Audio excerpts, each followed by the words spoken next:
Fala, nação santista! Bora para mais um flashback do bloco Sou Santista com as principais notícias do Peixão dessa semana. Semana movimentada. Que semana que não é movimentada nesse Santos, hein? Só caos. Bom, bora começar com a primeira. Paulo Turra é demitido após o jogo contra o Atlético Paranaense.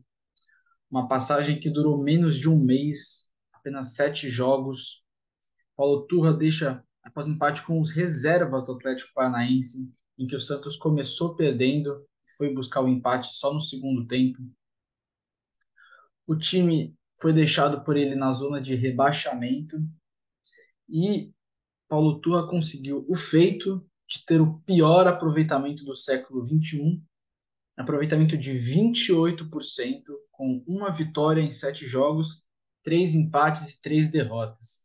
A vitória que foi contra o Goiás, com um pênalti meio duvidoso no último minuto que deu a vitória para o Santos e que não mostrou desempenho durante toda a sua passagem. Então, ao meu ver, foi certa a demissão. O time não vinha jogar bem. Na verdade, não devia nem ter sido contratado, não é um técnico de calibre para o Santos. Bom, bora para a segunda. Marcelo Fernandes de volta. Quem diria que o presunto voltaria? Bom, Marcelo Fernandes está de volta. Ele que tinha sido demitido em julho do ano passado volta para ser auxiliar fixo da comissão técnica, aquela que conta com Arzu, Claudio Miro, e também veio meio que como um plano B, caso precise o técnico atual seja demitido, ele vai assumir interinamente o time. Ele que já foi campeão paulista em 2015 e sempre veio intercalando entre demissões de técnicos, a gestão Rueda que demite bastante os técnicos, ele assumia sempre interinamente na falta. Ele também foi contratado por ter um bom relacionamento com os jogadores. É um cara que é da casa, já estava no Santos há muito tempo antes de ser demitido. Então tá aí a volta do presunto.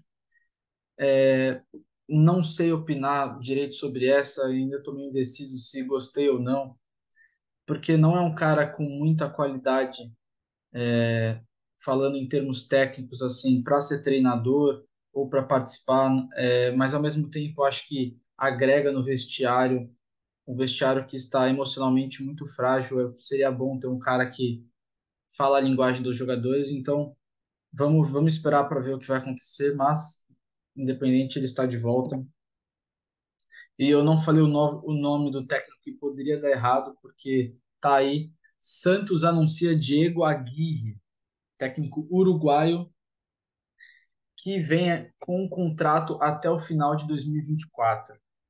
Ele que veio numa negociação rápida logo após a demissão do técnico Paulo Turra, já era anunciado como favorito da diretoria caso o Paulo Turra caísse, e ele estava no Olímpia do Paraguai, e onde teve uma passagem controversa. O que eu falo controvérsia?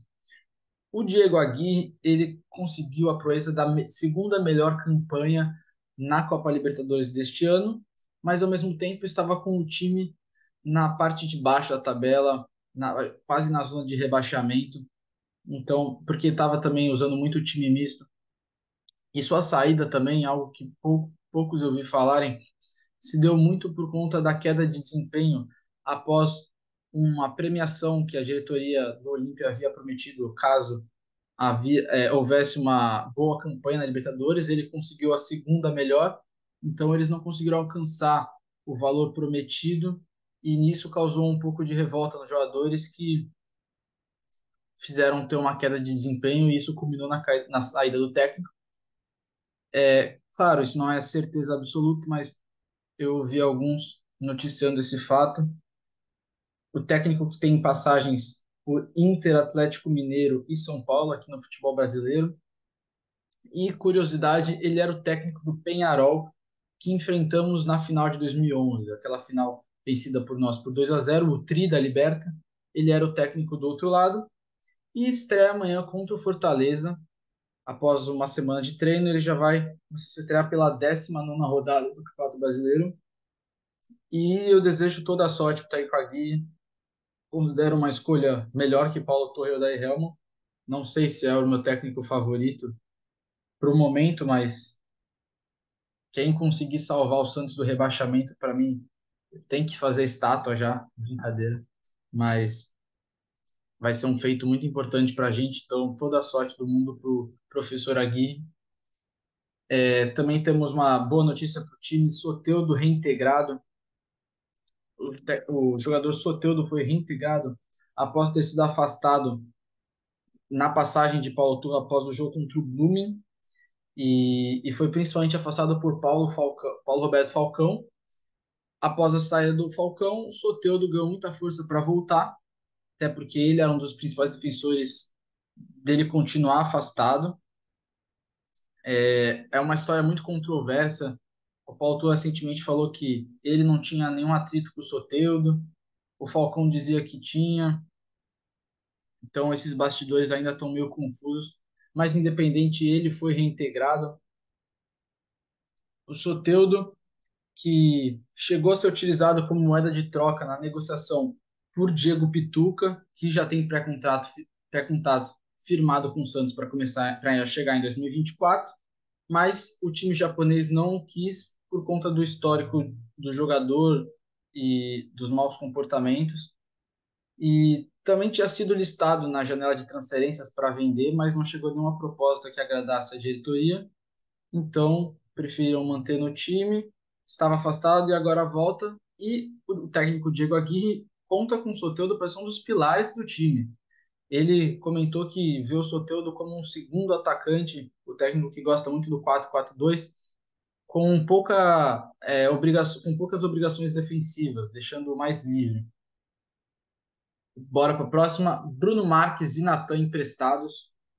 O Santos emprestou Bruno Marques e Natan para o futebol português. O Natan foi cedido ao Famalicão, enquanto o Bruno Marques foi para o Marítimo, ambos com contratos até o final de junho de 2024. Os dois que estavam treinando separados, o Natan por conta daquela situação que ele foi flagrado na balada junto com o Lucas Pires, e o Bruno Marques, que estava emprestado no futebol português, chegou e não foi aproveitado. Bom, eu desejo sorte para os dois, né?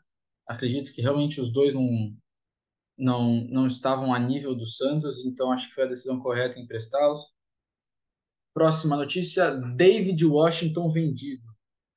David Washington foi vendido para o Chelsea. O atacante de 18 anos tinha a proposta do Chelsea e do Mônaco.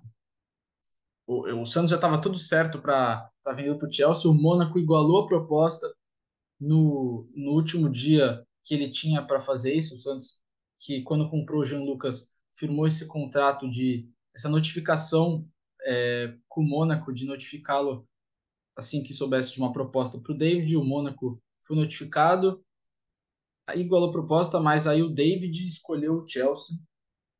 A oferta que é de 15 milhões de euros, mais 5 de bonificação, que podendo chegar a 20 milhões de euros.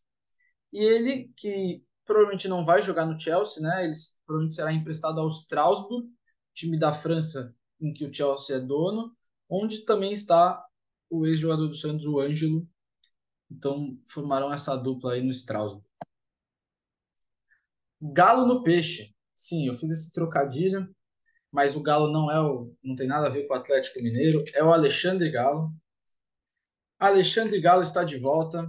Ele será o novo coordenador técnico substituindo Paulo Roberto Falcão. Seu último trabalho no Santos havia sido como técnico em 2005, além de ter atuado como jogador de 1992 a 1996, sendo o vice-campeão brasileiro em 95, naquele campeonato polêmico em que o Botafogo foi campeão. Ele já foi coordenador técnico antes, diferentemente do Falcão, no Atlético Mineiro em 2018, mas foi demitido após temporada irregular do clube, além de ter passagens por vários clubes no Brasil como técnico. Ele foi trazido por indicação de Marcelo Teixeira, ó, as eleições chegando. Então, teremos ele possivelmente, talvez, para uma nova diretoria no futuro, vamos aguardar. E foi indicado por ter esse carinho pelo clube, por ter identificação com o clube. Então, foi uma busca por alguém com identificação que, pelo que a diretoria acreditava, era quem poderia vir. Dificilmente alguém aceitaria assumir o Santos nesse caos se não tivesse carinho e identificação pelo Santos. E, para acrescentar, o Hélio Caraveta, que estava com o Falcão auxiliando e era considerado o homem forte, porque diziam que o Falcão não estava. Era mais o Hélio que tocava o dia a dia. Ele saiu após a chegada do Galo, pediu demissão, então Hélio não está mais no clube. Para informar vocês. Bora para a próxima, a novela Marcos Leonardo. Essa eu acredito que seja difícil ou ninguém ter visto nada ainda, porque tem várias notícias, é uma novela diária, todo dia um capítulo novo. Marcos Leonardo que não quer mais jogar pelo Santos e não compareceu aos treinos essa semana. Ele compareceu um dia para fazer academia, mas teve dias que não veio. Pessoas perto dele dizem que o atacante está desolado por conta de uma proposta, de uma promessa, desculpa, que havia sido feita pelo presidente Rueda para vendê-lo nesta janela. Mas o Santos considera a proposta da Roma não é o suficiente, né? Inclusive, o técnico José Mourinho da Roma ligou para o Marcos Leonardo dizendo que quer ele. No meio da semana também a Roma tentou outro atacante, parecia que ia desistir do Marcos Leonardo, mas aí esse atacante que chama Beltrán, do River Plate, acertou com o Fiorentina, então eles voltaram para o Marcos Leonardo. A proposta que é de 12 milhões de euros mais 6 milhões de bônus. O técnico Aguirre conversou com o Marcos Leonardo, disse que precisa do jogador. O Santos vive um momento delicado, vai lutar contra o rebaixamento e o Marcos Leonardo seria muito importante, segundo o treinador e segundo a torcida. E o Alexandre Galo falou em entrevista na sua apresentação que não vai vender o Santos que não vai vender o Marcos Leonardo nessa janela. Ele será provavelmente vendido na próxima. E o Marcos não vai jogar contra o Fortaleza, não foi nem relacionado contra o Fortaleza esse final de semana, por não ter treinado e dizer que não quer mais jogar com o Santos. Ele parece desolado e falou que não quer treinar de qualquer jeito. Bom, eu acredito, eu não gosto muito da atitude do Marcos Leonardo, eu acredito que o jogador tem que ser profissional, até porque o Santos vive um momento complicado e a diretoria está fazendo o possível para proteger os interesses. Claro que com a venda do David Washington, o Santos fica sem reposição para o Marcos Leonardo e agora que a janela fechou, então o timing das negociações é muito ruins, são muito ruins, mas não tem muito o que fazer, sabe? A gente precisa do Marcos Leonardo, ele precisa entender a situação. Claro que o jogador vai querer ir para a Europa o quanto antes para poder se destacar lá, mas ele também pode vir aqui fazer história e receber uma proposta muito maior na janela de meio do ano. Então vamos ver como serão os próximos capítulos. Enquanto isso, vamos falar de Sandri. Sandri, que infelizmente se lesionou nos treinos nessa semana. O jogador rompeu o LCA treinando e deve ficar fora por pelo menos um ano. Jogador que infelizmente tem um grande histórico de lesões com apenas 20 anos. Desde 2021 ele já teve complicações com Covid-19, entorse no tornozelo e este ano sofreu uma fratura no osso da face. Naquele jogo contra a Portuguesa, que o Santos venceu de 4-0, ele estava com uma boa sequência com o Odair Helman e um jogador da Portuguesa deu uma cotovelada na cara dele que acabou fraturando um osso e ele ficou fora por 3 meses esse ano. E uma estatística que é bem ruim para o Sandri.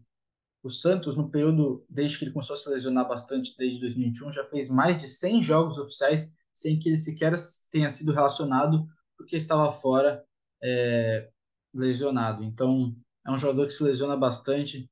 Nós aqui do blog Sul Santista desejamos o melhor para o Sandri, que ele se recupere. Ele é um jogador muito jovem ainda tem um futuro brilhante. Esperamos que ele volte ainda mais forte. Bom, também temos John, que está perto do Real Valladolid. A gente tinha dado essa notícia na semana passada, que o John queria a liberação do Inter, porque havia uma proposta do Real Valladolid. O Inter liberou. até porque ele está sendo reserva, né? O Rocher, o novo goleiro uruguaio, tomou conta da posição. E é uma proposta que é um empréstimo com opção de compra, mas a compra não tem valores imediatos. Ela envolve uma porcentagem futura de venda que o Santos ganharia numa futura venda do Real Valladolid. E para quem não sabe, o John estava no clube há muito tempo, quando jogava no Santos, era o titular da Libertadores naquela final contra o Palmeiras em 2020, e após a final ele acabou perdendo posição para o João Paulo novamente, então acabou afastado, foi emprestado, afastado não, mas acabou bancado assim, não jogava, foi para o Inter e agora com essa proposta talvez ele ganhe muito tempo de jogo no Real Valladolid. Torcida no aeroporto. Bom, para quem não viu, sexta-feira, ontem no caso, a torcida do Santos, cerca de 300 pessoas, acompanharam a delegação do time até o aeroporto de Guarulhos, fizeram uma festa maravilhosa, com muita cobertura do De Olho no Peixe. Para quem quiser conferir os vídeos, tem bastante lá no Twitter do De Olho no Peixe. A torcida cantando, vibrando, uma coisa linda de se ver de verdade, ainda mais com o time nessa situação. Você vê que a torcida vai apoiar o time até o final. Para os jogadores deve ser reconfortante e que eles correspondam à altura, porque esses torcedores merecem um time que jogue com vontade, jogue querendo ganhar o jogo, porque a torcida do Santos não tem o que falar, é incrível. O time também uma motivação a mais é que o time conseguiu a liberação no STJD para ter torcida no próximo jogo contra o Grêmio na Vila. O Santos que estava jogando sem torcida na Vila por conta do episódio contra o Corinthians, onde quando o clube perdeu no Brasileirão, a torcida, enfim, causou uma situação meio caótica lá, brigou entrou em confronto com a polícia, então o Santos estava jogando sem torcida, agora reverteu e esperamos que com o apoio da torcida o time volte a jogar melhor. Mas parabéns à torcida do Santos pela atitude, são poucas que fazem isso. E para finalizar o nosso flashback, temos infelizmente uma notícia ruim, se está ruim profissional, o sub-20 também não está muito bom não. Brincadeiras à parte, não dá nem para comparar. O time estava na semifinal do Brasileirão Sub-20, quando foi eliminado hoje pelo Flamengo no jogo de volta no Rio, por 3-1. O jogo de ida havia sido em Santo André, no Bruno José Daniel, e os cariocas haviam ganhado de 2-1, então na brigada ficou 5-2. O Santos teve o gol marcado por Gabriel Bontempo, o atacante, e o próximo jogo do Sub-20 é contra o Coritiba pela primeira fase da Copa do Brasil. Mas parabéns aos meninos pela trajetória no Brasileirão Sub-20. Chegar até a semifinal é um feito e tanto. E ergam a cabeça que agora tem próximos campeonatos e esperamos que vocês consigam o triunfo nesses campeonatos também. E é isso. Esse é o flashback. Espero que vocês tenham gostado. Fiz um resumo das notícias da semana para todos ficarem atualizados. Pode deixar o like, por favor, compartilha, comentem sugestões, o que vocês quiserem. E obrigado por ter assistido até aqui. Até a próxima.